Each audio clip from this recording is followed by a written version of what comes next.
Hey there folks, in today's video I'm going to show you how to thread a bobbin on a Kenmore model 1654 sewing machine. First things first, we're going to loosen our wheel. Then we're going to put our thread on the left post right here. Then we're going to go take the thread and pull it around this little disc.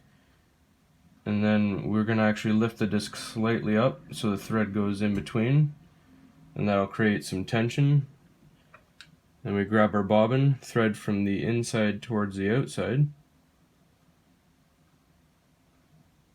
And you don't want too much slack, you just want a little bit.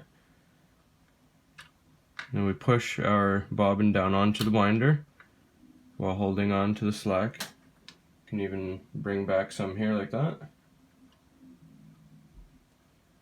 Push this piece in and then start pushing on your foot pedal.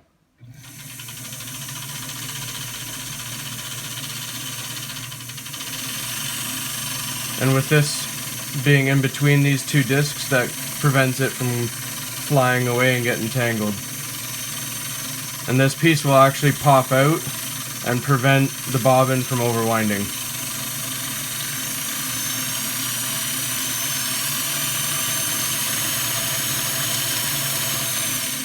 And you might want to go a little slow because, as you can see, it got a little carried away from us.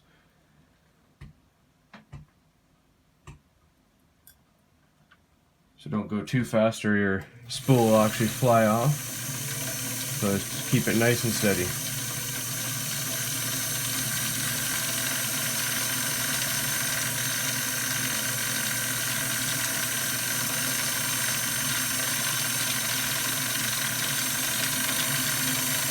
It's looking like we're running out before we even get to the end.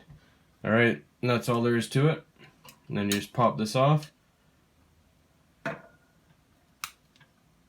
And there you have your wound bobbin.